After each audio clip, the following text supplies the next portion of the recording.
nosotros nos remitimos, si nosotros nos remitimos a la legislación comparada o al derecho comparado, vamos a observar que la idea de regular las eximentes no solamente es propio del Perú, podemos observar la regulación de las eximentes en diversos códigos en Latinoamérica, en Europa también. En el Perú se encuentra regulado en el artículo 20 y regula aproximadamente 11 incisos, ¿no? Pero no son 11 las eximentes, sino son más, porque en más de una ocasión un inciso regula más de una eximente. A ver, las eximentes se dirigen a atacar, por así decirlo, los elementos dogmáticos del delito, es decir, no permiten que se estructure el delito.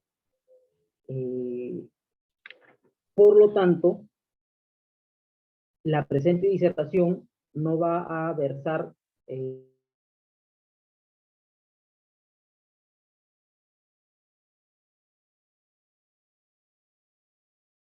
la he elaborado para que se pueda observar a cuál no permite que se configure.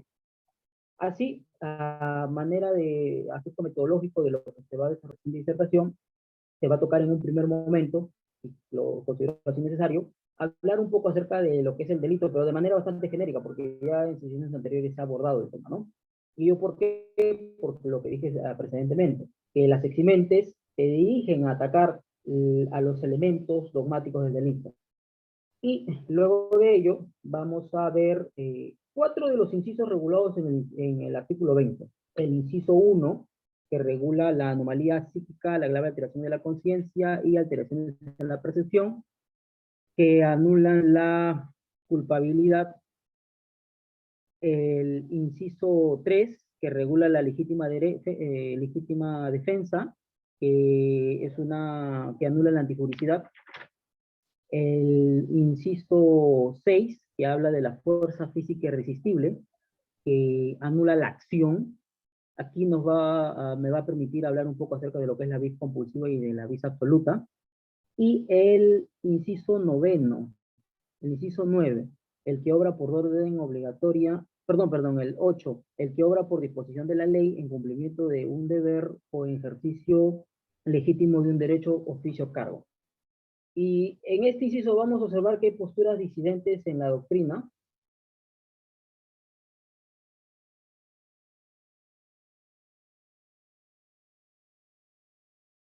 Es una eximente que anula la tipicidad, aunque es una eximente que anularía la antipuricidad. ¿Ya? Y vamos a ver algunos casos también, vamos a no solamente hacer una disertación teórica, sino también casuística. Bien, entonces, hablando de la teoría del delito, ¿no? El delito es una acción típica, antijurídica, culpable y punible. Según la escuela funcionalista, son estos 5 elementos que configurarían el delito. La acción es una conducta humana voluntaria. Aquí el tema de la voluntad es importante tenerlo en consideración porque a partir del análisis de la voluntad vamos a determinar si es que estamos ante ausencia de acción o no. La voluntad podríamos ir indicando de que, desde mi perspectiva, está compuesta por la conciencia, el discernimiento y la libertad. Luego de ello, de ver si es que hay acción, vamos a pasar al análisis de la tipicidad, que es el juicio de subsunción de la conducta con respecto de la norma, ¿no? Ya sea del tipo objetivo o el tipo subjetivo. Luego de ello, teniendo una acción típica, viene el análisis de la antijuricidad, es decir, si la conducta típica es contraria a todos los ordenamientos jurídicos. Luego de ello, teniendo ya lo que se conoce como el injusto penal, se analiza la culpabilidad, es decir, si al sujeto que realice el injusto penal se le pudo haber exigido que adecuara o tuviera otro comportamiento, un comportamiento que vaya en relación con lo que establece la norma. El análisis de culpabilidad y luego obviamente se hace el análisis de punibilidad. Pues bien, las eximentes de responsabilidad penal se dirigen a atacar uno de estos elementos, o sea, la acción, la tipicidad, la antijuricidad y la culpabilidad.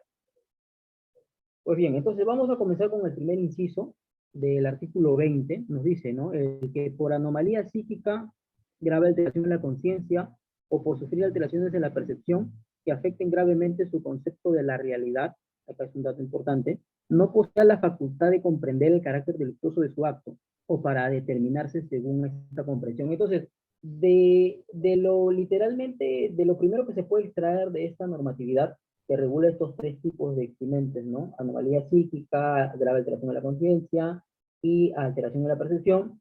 No basta con acreditar una anomalía psíquica, no basta con acreditar una grave alteración de la conciencia, no basta con acreditar una alteración de la percepción, sino que debe haber una relación de causa-efecto con respecto a la comprensión que puede tener el sujeto en relación a los actos que despliega, ¿no? Ese es uno de los primeros requisitos, la causa-efecto. Y eso es más importante aún, o se puede visorar cuando se analiza la anomalía psíquica. Como dice Castillo Alba,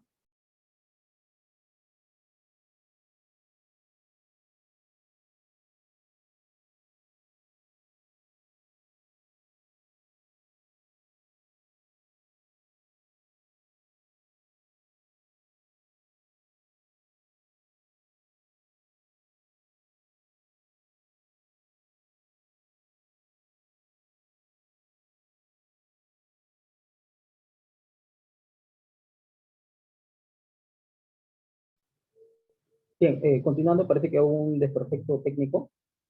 Como dice Castillo Alba, la anomalía psíquica solo tiene sentido cuando impide que la persona le impide comprender el sentido y trascendencia de su acto, ¿no? Ahora, la anomalía psíquica tiene un origen patológico y se dirige tanto a la psique como al estado físico de la persona, al comportamiento físico, ¿no? En ese sentido, tiene un carácter biológico psiquiátrico. Ahora, ¿cómo diferenciamos a la anomalía psíquica de la grave alteración en la conciencia? Uno de los primeros distingos es que el origen patológico de la anomalía psíquica. Y el segundo es la transitoriedad, porque la anomalía psíquica es un estado en el que se encuentra una persona perdurable. Sin embargo, la grave alteración de la conciencia son estados transitorios que se basan, que pueden ser, por ejemplo, producidos a partir de la fatiga, los estados de ebriedad, que son casos bastante recurrentes en nuestro sistema jurídico, ¿no? El tema de la alteración de la conciencia producto de ingesta de alcohol. Pero estas eximentes en cuanto a la grave alteración de la conciencia por ejemplo, ¿no? Ingesta de alcohol, ha merecido algún tipo de discusión en el Perú. Para observar estos casos de grave alteración de la conciencia, se ha desarrollado una doctrina muy conocida que es la del actio liberi causa. Que esta doctrina del actio liberi causa se dirige a observar aquellos supuestos en los que un sujeto se autopone en una circunstancia de grave alteración de la conciencia. Pongamos el caso de ingesta de alcohol, ¿no? O sea, una persona consume estas bebidas, o incluso de drogas tóxicas, para producir o cometer actos delictivos. La doctrina del acto liberi causa no es del todo en la doctrina recogida, porque adolece de algunos desperfectos. El primero de ellos, por ejemplo, es contravenir lo que señala el artículo 9 del Código Penal, porque si nosotros nos remitimos al artículo 9 del Código Penal, vamos a observar que nos dice sobre el momento en que se produce el delito, ¿no? Dice, el momento de la comisión de un delito es aquel en el cual el autor o partícipe ha actuado u omitido la obligación de actuar, independientemente del momento en el que el resultado se produzca. Entonces, la comisión delictiva tiene que ser analizada al momento en que se realiza. El problema con el acto liberi causa es que nos sitúa el análisis, en este caso, de la culpabilidad, porque los supuestos de grave alteración de la conciencia se dirigen a anular la culpabilidad, se remiten a un momento anterior a la comisión del delito. Si nosotros analizamos la tratativa del delito, el iter criminis, que comienza con actos de ideación, actos preparatorios, luego con actos de ejecución y luego con la consumación, vamos a observar que los dos primeros, los de ideación y de actos preparatorios, no son configurativos de delito en nuestro sistema, ¿no? Los actos de ejecución sí, porque ya comenzamos a analizar la tentativa. Entonces, ¿Cuáles son los problemas con el acto libre en causa? Que nos llevan a hacer el análisis a momentos en donde la conducta del sujeto o las acciones del sujeto no llegan a merecer un análisis de configurativo del delito, ¿no? Porque pongamos el caso de la persona que está ingiriendo bebidas alcohólicas para supuestamente producir un acto que afecte un bien jurídico, que afecte una norma penal, por ejemplo, lesiones. Entonces, el análisis sería previo a la comisión, obviamente, del delito, ¿no?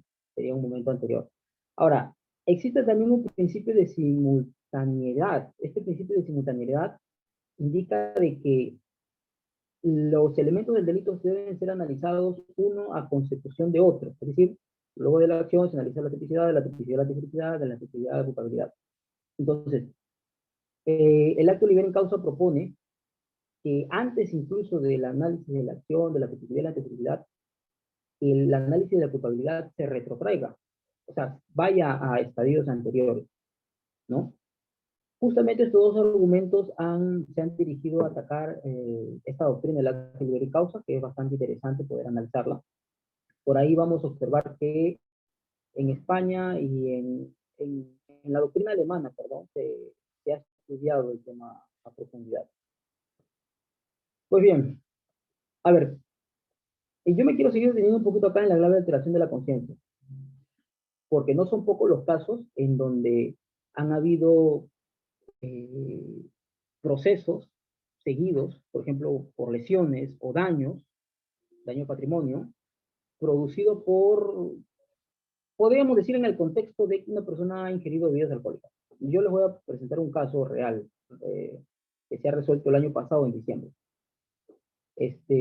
Era un joven, un imputado, que había ido a una habitación de cuarto de hotel, había alquilado un hotel con su pareja, eh, estaban libando, comenzaron a ocasionar algunos ruidos. El dueño del hotel, que fungía en ese momento como recepcionista también, al escuchar el ruido que están haciendo, y en su calidad también de dueño del hotel, se dirige bueno, a llamarles la atención y también a pedirles que se retiren. No haciendo caso a esta advertencia, el dueño termina por entrando a la habitación del cuarto de hotel, lo que obviamente produce una gresca, una trifulca. Más aún si uno de los ayudantes del dueño ingresa también a la habitación del cuarto de hotel. Imputación a la persona que estaba con su pareja en el cuarto hotel, quien resistió, quien produjo un cierto tipo de agresiones, ¿no? Por intromisión, y también promovido por el estado de alcohol que tenía. Imputación, lesiones graves y también daño al patrimonio. En primera instancia, no se llega a analizar el tema, no se analiza el tema de la alteración de la conciencia, porque era un tema, obviamente, a analizarse, ¿no? Porque no se había postulado. Tampoco había una prueba indubitable de que la persona tuviera presencia de alcohol en la sangre, porque el dosaje químico se había producido con bastantes horas de posterioridad, donde no había rastro. Sin embargo, en apelación se toca el tema porque si en los actuados habían declaraciones tanto oficiales como de la pareja del imputado, y fotos también donde se podía establecer que había un ingesta de alcohol. Y que ello, de alguna otra manera, eh, impulsó esta acción del imputado. Si bien es cierto, cuando ocurren estos casos, no se puede acreditar del todo que existe una grave alteración de la conciencia, ¿no? Porque, oye, no hay una medición, en estos casos no hay un dosaje, no hay una medición del grado de alcohol en la sangre que nos permita establecer el nivel de alteración en la conciencia. Sin embargo, igual la judicatura por orden legal tiene que analizar el tema de la grave alteración de la conciencia. En el caso concreto que les indico, si bien es cierto, cuando no se configuran las eximentes de la manera como están reguladas en el 20, puede operar el 21, ¿no? Que señala la responsabilidad atenuada. Es decir, en los casos del artículo 20, cuando no concurra alguno de los requisitos necesarios para hacer desaparecer totalmente la responsabilidad, el juez podrá disminuir prudencialmente la pena hasta límites inferiores. Ahora, acá hay un tema, creo yo, a analizar y investigar también, porque en el caso concreto, como les menciono, si es que estamos ante un supuesto de ingesta de alcohol, ron, botellas de ron, obviamente que es un alcohol fuerte, eh, hay una alteración en la conciencia, pero no hay una medición. Entonces, ¿cómo se puede establecer en estos casos la alteración en la conciencia? ¿No? ¿Cómo podrían, cuál es el baremo, cuál es la fórmula, ¿no? O simplemente queda la subjetividad del juzgador. Decir, bueno, consumió alcohol no sé cuánto, pero aplico el 21, ya que no puedo acreditar el 20, aplico el 21, ¿no? Creo que eso merece un poquito de análisis, un poquito más de reforzamiento en cuanto a la motivación que dan los órganos jurisdiccionales al respecto. Bien, habiendo señalado esto, vamos a proceder a conversar sobre el inciso 3, la legítima defensa. El que obra en defensa de bienes jurídicos propios de terceros siempre que concurran las siguientes circunstancias. A ver, la legítima defensa es entendida dentro de una de las teorías que la analizan, el cual yo recojo también, es la postura de la falta de protección estatal, o la teoría de la falta de protección estatal. Esto implica de que un sujeto que necesita protección en este momento, tutela, no va por lo instantáneo de la agresión o de la necesidad de la tutela, no va a esperar a solicitárselo a los órganos estatales, ¿no? Sino que hay una facultad del sujeto para poder autotutelar. O sea, es una manifestación de la autotutela, que el derecho autoriza al sujeto, en este caso que necesita protección, en casos de agresión física, por ejemplo, a autodefenderse, autoprotegerse. Pero esta respuesta a la agresión debe de tener o revestir algunos criterios. El primero de ellos es que sea un supuesto de agresión ilegítima. El segundo es que medie razonabilidad y proporcionalidad en cuanto a la respuesta. Y el tercero es que haya falta de provocación suficiente de quien hace la defensa, o sea, de quien se está defendiendo. Bien, creo que este supuesto de eximente, que ataca obviamente la antipublicidad, en los primeros que he mencionado, que están en el inciso 1, atacan a la culpabilidad, porque alteran la conciencia, no la eliminan, sino la alteran, es decir, no hay una ausencia de voluntad, porque si fuera ausencia de voluntad sería ausencia de acción, no, simplemente hay una reducción en cuanto a la conciencia, por ejemplo, en los supuestos de alteración de la conciencia, por lo tanto eliminan la culpabilidad, el reproche.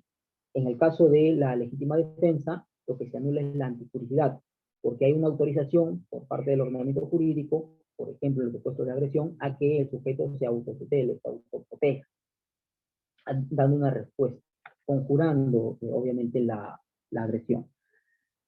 Bien, entonces ahora vamos a pasar a lo que es la fuerza física irresistible. A ver, en la fuerza física irresistible estamos en un supuesto de ausencia de acción. Hemos dicho en los primeros eximentes, ausencia de culpabilidad. En la segunda eximente, que es la legítima defensa, ausencia de anticricidad. Y ahora lo que vamos a hacer es ver los supuestos de eximentes de ausencia de acción. Hay una palabra que utiliza la doctora Romy Chan, que es bastante conocida, ¿no? Sobre los supuestos de ausencia de acción. Está compuesta por las iniciales de las palabras fuerza física irresistible, estados de inconsciencia y actos reflejos, ¿no? Si ustedes unen las primeras palabras de estos términos, las primeras letras de estos términos, tenemos como palabra la F de fuerza física irresistible, la E de estados de inconsciencia y la A de actos reflejos, ¿no? La frase conocida que dice la doctora Chan, las feas no cometen delitos, porque son supuestos de ausencia de acción. Ahora, con respecto a la fuerza física irresistible, tenemos que, aquí hablamos de la vis absoluta o de la vis ablativa, que elimina no solo la formación de la voluntad, sino la voluntad misma como sustrato psicológico y material de la conducta. Aquí no estamos hablando decimos que la voluntad está compuesta, ¿no? Por la conciencia, el discernimiento y por la libertad.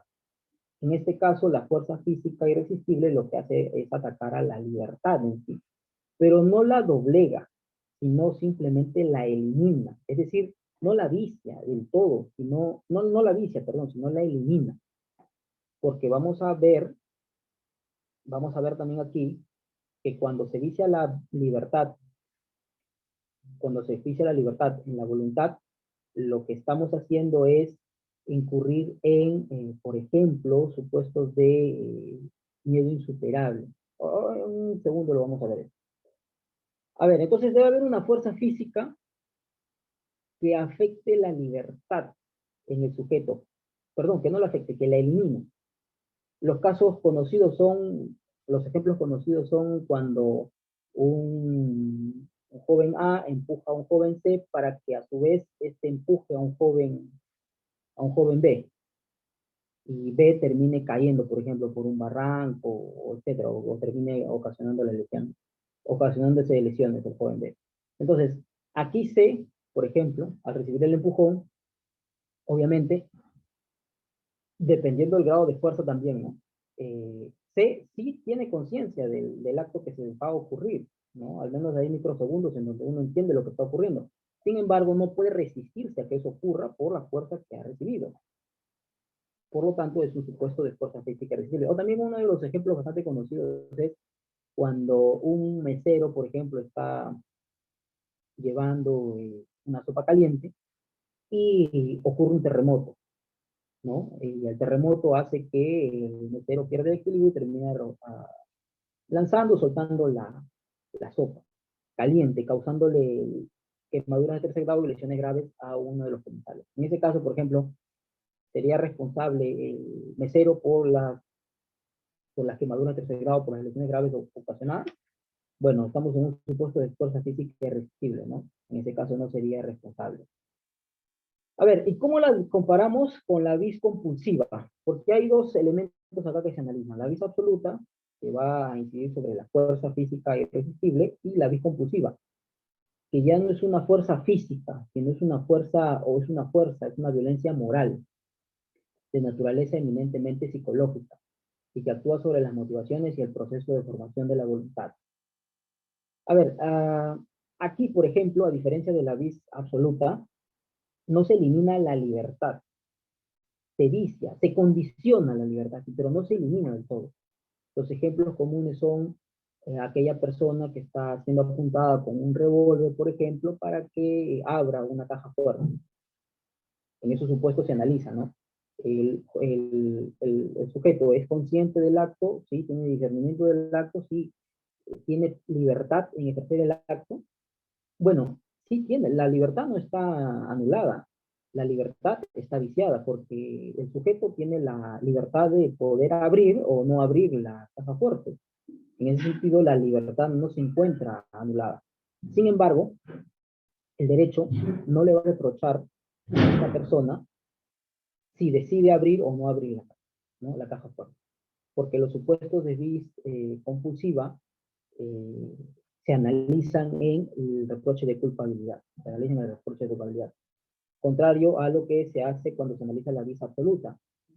Si se acredita una vis absoluta, el análisis se hace en cuanto a la acción, porque elimina la acción del delito. Bien, habiendo señalado esto, vamos a entrar entonces al último supuesto de eximente regulada en el inciso 8, y aquí también vamos a ver una jurisprudencia, que es bastante interesante. A ver, ¿por qué he elegido el inciso 8? El que obra por disposición de la ley en cumplimiento de un deber o en ejercicio legítimo de un derecho o oficio cargo, porque en la doctrina vamos a encontrar que hay posturas diversas en torno a observar si es que estamos ante una causal de justicia, una eximente que anula la tipicidad o es una eximente que anula la antijuricidad, ¿no? ¿Es una eximente que elimina la tipicidad o es una eximente que elimina la antijuricidad? Bien, a ver, hay una casación, la 374-2015 Lima, que ha recogido, que ha resuelto el caso, un caso bastante mediático, que es del ex ministro de Justicia Prista, Aurelio Pastor. A Aurelio Pastor se le imputa el delito de tráfico de influencia simulada. Una alcaldesa, la alcaldesa de Tocache, si no me equivoco, se acerca a pedirles asesoría, ¿no? Se acerca a pedirle sus servicios al abogado, porque ya fungía como abogado el exministro. Y en esa consulta que le está dando, ¿no? La graba la señora, lo graba. Aurelio Pastor utiliza ciertos términos, un poco podríamos decirlo si los sacamos de contexto inapropiados. La señora entiende que, bueno, el señor está ofreciendo influencia. Lo denuncia por estos hechos. El señor Aurelio Pastor es procesado. En primera instancia lo terminan condenando por tráfico de influencias simuladas, en segunda instancia también. En casación se saca un argumento, un argumento de defensa distinto a los argumentos de defensa que habían establecido en las instancias precedentes.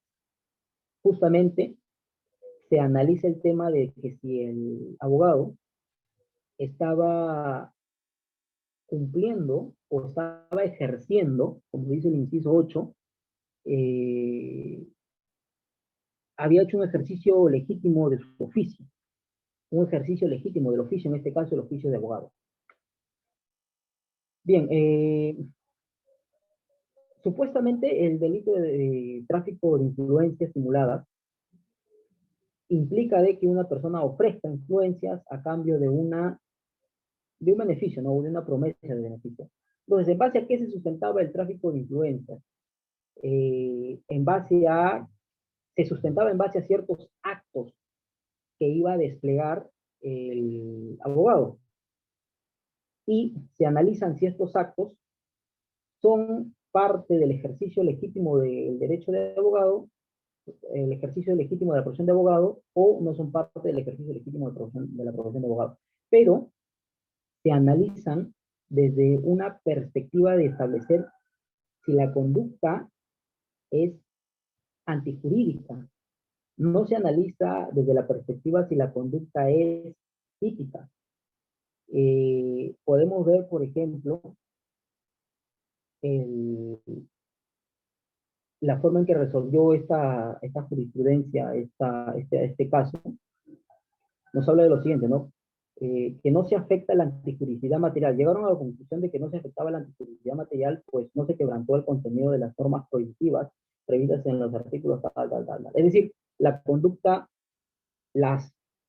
lo que había señalado el abogado y que eran el sustento, la base de las influencias, eran conductas que eran propias del ejercicio de la profesión de abogado. Entonces, a mí, desde mi perspectiva, no considero de que sea eso merecedor o sea un análisis de la eximente de la antijusticidad, de la conducta, sino más bien es un análisis que se hace para determinar la tipicidad de la conducta. Porque no podríamos decir que una persona comete tráfico de influencias y si el tráfico de influencias se sustenta en actos propios de un ejercicio, en este caso el ejercicio de abogado, no podríamos decir que se ha configurado la acción típica, ¿no? Y que más bien el hecho del análisis de si corresponde o no a un ejercicio legítimo del oficio de abogado, sea un análisis posterior, es decir, en la publicidad, ¿no? Desde mi perspectiva creo yo que el tema de analizar el ejercicio legítimo en la profesión de abogado se hace para analizar si se configura el tipo delictivo y no la antijusticia. Pero bueno, así es como resuelve, esta jurisprudencia es del año 2015, si no me equivoco. Ya, es del año 2015, no es tan antigua tampoco. Bien, existen más eximentes de responsabilidad penal, son varias, pero cada una de estas a donde se dirige es a eliminar uno de los elementos dogmáticos del delito, ya sea la acción, sea la tipicidad, la antijuricidad o la culpabilidad. Y acá quisiera terminar señalando que desde la perspectiva práctica se puede observar que, si bien es cierto, es importante que la defensa acredite desde un primer momento, ¿no? Una eximente, porque si nosotros hacemos una defensa, en el caso de que sea una defensa, no se acredita la eximente, se quita un gran una gran argumentación de defensa, ¿no? Porque la eximente va a hacer que no se configure el delito. Ahora, en muchas ocasiones se ha visto que la eximente no es postulada en un primer momento.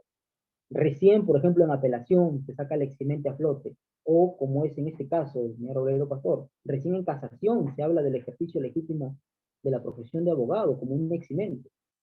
Entonces, a pesar de que no se ha argumentado, en general, que no se argumenta la eximente desde el primer momento, ello no es óbice para que se postule en apelación o incluso en casación.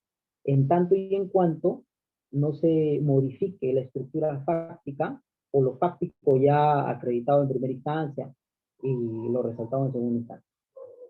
Pues bien, habiendo indicado esto y entendiendo que estamos en un día sábado, ya por las 5 de la tarde, voy a dar por concluida la explicación con respecto a las eximencias.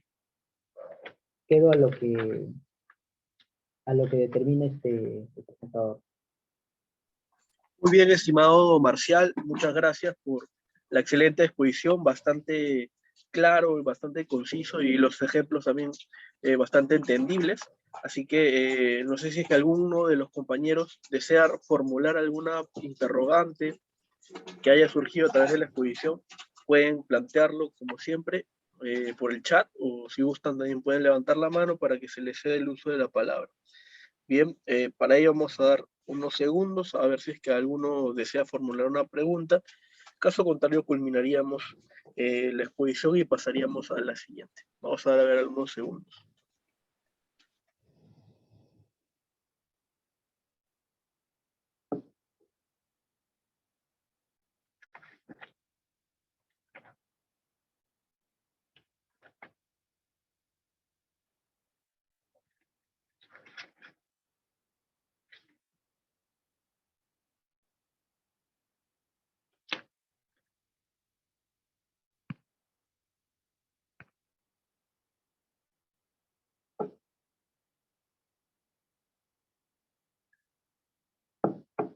Muy bien, al parecer no hay preguntas. Entiende que ha quedado todo claro. Así que felicitarte, Marcial, por la excelente exposición que has brindado el día de hoy. Agradecerte y esperamos poder seguir contando con tu participación en las siguientes actividades. Muchas gracias, Marcial, en nombre del Círculo. Excelente exposición. Gracias al círculo. Listo, hermano.